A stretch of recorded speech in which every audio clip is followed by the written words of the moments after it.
Hello formulators, creators and skin care के future scientist, welcome back to R&D Guru, जहां हम आपको सिखाते हैं प्रोडक्ट फॉर्मुलेशन के पीछे का रियल साइंस।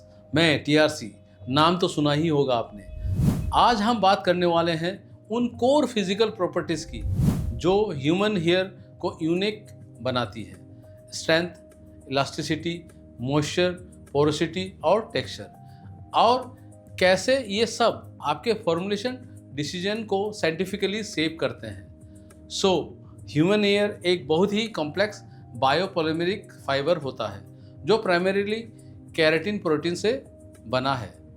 ये केराटिन एक फाइबरस स्ट्रक्चरल प्रोटीन है जिसमें पॉलीपेप्टाइड चेन टाइटली पैक्ड और केमिकली क्रॉस लिंक होते हैं। हेयर की फिजिकल प्रॉपर्टीज जैसे strength, elasticity, static electricity, moisture content, porosity और टेक्सचर इन मॉलिक्यूलर और माइक्रोस्कोपिक स्ट्रक्चर की इंटरेक्शन से अराइज होती है।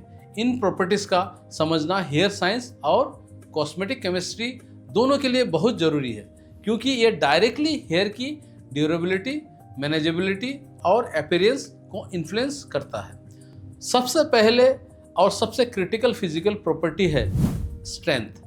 हेयर की टेंसाइल स्ट्रेंथ यानी वो फोर्स जिसे हेयर फाइबर टूटता है, लार्जली डिपेंड करती है केराटिन मॉलिक्यूल के बीच बना डाइसल्फाइड बॉन्ड। ये कोवलेंट बॉन्ड्स केराटिन के 16 एमिनो एसिड्स रेसिड्यूज के बीच बनते हैं और ये हेयर के मैकेनिकल इंटीग्रिटी का मेन पिलर होते हैं। डाइसल्फाइड बॉन्ड्स केमिकल और थर्मल डैमेज के साथ ब्रेक हो सकते हैं, जिससे बाल कमजोर और प्रोन टू ब्रेकेज हो जाते हैं।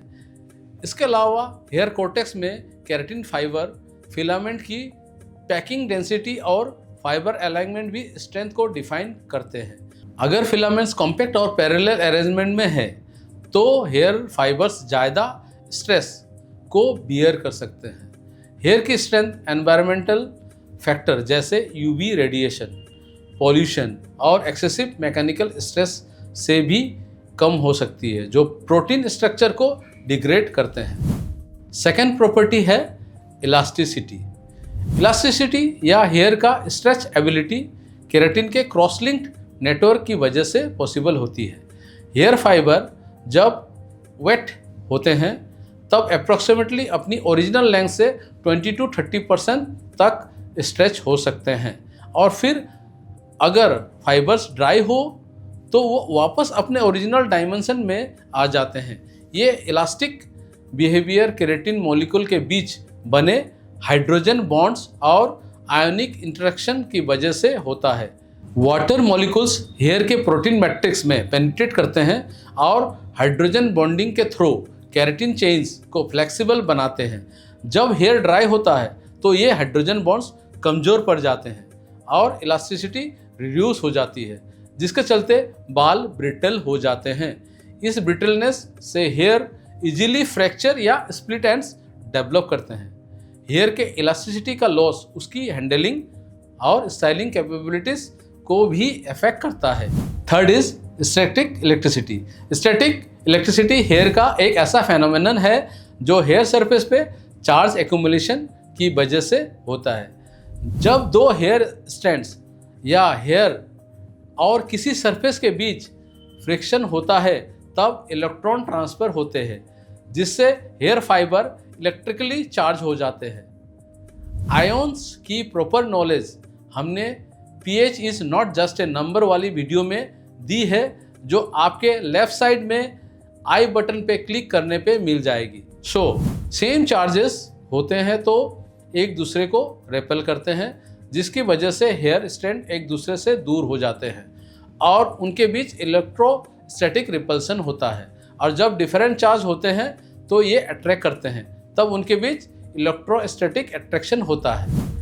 ड्राई एयर और लो ह्यूमिडिटी एनवायरनमेंट स्टैटिक इलेक्ट्रिसिटी को बढ़ावा देते हैं, क्योंकि मॉइस्चर सरफेस चार्जेस को न्यूट्रलाइज करने में मदद करते हैं। स्टैटिक इलेक्ट्रिसिटी को कंट्रोल करने के लिए हेयर केयर फॉर्मुलेशन में कैटायनिक सर्फेक्टेंट्स और ह्यूमेक्टेंट्स यूज़ किए जाते हैं, जो हेयर सरफेस पे चार्ज बैलेंस बनाए रखते हैं। Fourth is moisture content. Moisture content hair की फ्लेक्सिबिलिटी, सॉफ्टनेस और ओवरऑल मैकेनिकल प्रॉपर्टीज को कंट्रोल करता है। हेयर के केराटिन प्रोटीन में पोलर ग्रुप जैसे हाइड्रोक्सिल और एमिनो ग्रुप्स पानी के मॉलिक्यूल्स के साथ हाइड्रोजन बॉन्डिंग करते हैं। ये हाइड्रेशन हेयर के प्रोटीन मैट्रिक्स को प्लास्टिसाइज करता है, जिससे फाइबर ज़्यादा फ्लेक्सिबल बनते हैं। मॉइस्चर की कमी होने पर हेयर का प्रोटीन मैट्रिक्स रिजिड हो जाता है, जिससे फाइबर ब्रिटलनेस बढ़ती है और मैकेनिकल डैमेज का रिस्क बढ़ जाता है। मॉइस्चर कंटेंट के फ्लक्चुएशन जैसे कि ड्राई और ह्यूमिड कंडीशन हेयर फाइबर्स को कंटिन्यूसली स्वेल और श्रिंक करने पर मजबूर करते हैं, जो माइक्रो लेवल पे डैमेज इंड्यूस करते हैं। Fifth is porosity. पोरोसिटी एक ऐसे प्रॉपर्टी है जो हेयर के क्यूटिकल लेयर की कंडीशन और इंटीग्रिटी को दिखाती है। हेल्दी हेयर के क्यूटिकल टाइटली पैक्ड और लिपिड कोटेड होते हैं, जो हेयर को एनवायरमेंटल स्ट्रेस से बचाते हैं और मॉइस्चर को रेगुलेट करते हैं। जब क्यूटिकल डैमेज होते हैं, जो कि केमिकल ट्रीटमेंट्स, यूवी एक्सपोजर या फिजिकल एब्रेशन से हो सकते हैं, तो हेयर की पोरोसिटी बढ़ जाती है। मतलब हेयर ज़्यादा पानी एब्जॉर्ब करता है और जल्द ही लूज भी करता है। हाई पोरोसिटी हेयर के फाइबर रिपीटेड स्वेलिंग और श्रिंकिंग की वजह से वीक और फ्रेजाइल हो जाते हैं, जिससे स्प्लिट एंड्स और ब्रेकेज कॉमन हो जाता है। पोरोसिटी का मेजरमेंट हेयर केयर इंडस्ट्री में बहुत इंपॉर्टेंट है, क्योंकि ये प्रोडक्ट एब्जॉर्प्शन और एफिकेसी को भी अफेक्ट करता है। Last but not least, texture. Texture hair के फिजिकल अपीयरेंस और फील को डिफाइन करता है, जो हेयर फॉलिकल के शेप और केराटिन फिलामेंट के अलाइनमेंट पे डिपेंड होता है। राउंड फॉलिकल्स से जनरली स्ट्रेट हेयर बनते हैं, क्योंकि केराटिन फिलामेंट्स यूनिफॉर्म और सिमेट्रिकल अलाइनमेंट में होते हैं। ओवल या फ्लैटन फॉलिकल्स हेयर को वेवी या कर्ली बनाते हैं। जहां फिलामेंट अरेंजमेंट एसिमेट्रिक और ट्विस्टेड होता है, texture hair fibre diameter, surface roughness और कॉर्टिकल सेल स्ट्रक्चर से भी टेक्सचर इफेक्ट होते हैं, जो हेयर को कोर्स, मीडियम या फाइन बनाते हैं। टेक्सचर के वेरिएशन हेयर के स्टाइलिंग और प्रोडक्ट सिलेक्शन में भी गाइड करता है। हेयर के फिजिकल प्रॉपर्टीज को समझना सिर्फ कॉस्मेटिक या एस्थेटिक पर्पस के लिए नहीं, बल्कि साइंटिफिक, फंक्शनल और प्रिवेंटिव हेयर केयर के लिए भी एसेंशियल है। जब हम हेयर की इंटरनल स्ट्रक्चर जैसे केराटिन बॉन्ड्स, हाइड्रेशन बिहेवियर और क्यूटिकल इंटीग्रिटी को समझते हैं, तो हम ज़्यादा एक्यूरेट और पर्सनलाइज्ड ट्रीटमेंट्स डिजाइन कर सकते हैं, जो लॉन्ग टर्म में हेयर हेल्थ को मेंटेन या इम्प्रूव करते हैं। फॉर एग्जाम्पल, अगर किसी को ब्रेकेज की प्रॉब्लम हो रही है, तो बिना समझे कंडीशनर या ऑयल लगाना एक टेम्पररी सॉल्यूशन हो सकता है।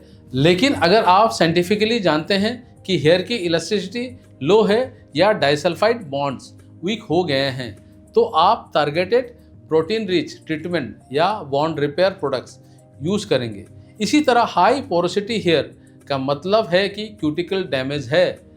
इस नॉलेज के बिना लोग सिर्फ सरफेस साइन पे फोकस करेंगे, जबकि असली ज़रूरत क्यूटिकल सीलिंग एजेंट की है। ये अंडरस्टैंडिंग हेयर प्रोडक्ट फॉर्मुलेटर्स के लिए भी इम्पोर्टेंट है, जो हर हेयर टाइप और कंडीशन के लिए सूटेबल फॉर्मुलेशन बनाते हैं। एक प्रोडक्ट तभी इफेक्टिव होगा जब उसका डिजाइन हेयर की रियल टाइम फिजिकल नीड्स को एड्रेस करे। मॉइस्चर कंटेंट, स्टैटिक चार्ज और टेंसाइल स्ट्रेंथ जैसे प्रॉपर्टीज के साइंटिफिक मेजरमेंट से ही सेफ, एफिशिएंट और लॉन्ग लास्टिंग रिजल्ट्स अचीव किए जा सकते हैं। आज के टाइम में जहां लोग केमिकल ट्रीटमेंट्स और हीट स्टाइलिंग का एक्सटेंसिव यूज़ कर रहे हैं, प्रिवेंटिव केयर और डैमेज कंट्रोल सबसे इम्पोर्टेंट हो गए हैं। इन फिजिकल प्रॉपर्टीज़ का साइंटिफिक नॉलेज किसी भी इंडिविजुअल को हेल्प करता है, चाहे वो एक कंज्यूमर हो, फॉर्मुलेटर या हेयर केयर प्रोफेशनल, ताकि वो अपने हेयर के लिए इन्फॉर्म्ड डिसीजन ले सके, डैमेज से बचे और नेचुरल स्ट्रेंथ को रिस्टोर कर सकें। इन शॉर्ट, हेयर के फिजिकल प्रॉपर्टीज़ को समझना एक सरफेस सॉल्यूशन नहीं, साइंस पैक्ड स्मार्ट केयर का फाउंडेशन है। तो दोस्तों, आज के लिए बस इतना ही। अगर आप अपना स्किन केयर या प्रोफेशनल केयर स्टार्टअप शुरू कर रहे हैं या एक एडवांस फॉर्मुलेटर बनना चाहते हैं, R&D Guru is here to back you with knowledge and tools. Download the R&D Guru app for expert modules, formulation hacks and ingredient deep dives. Also like, share and subscribe. Jai Hind, Jai Bharat. Let's make India proud.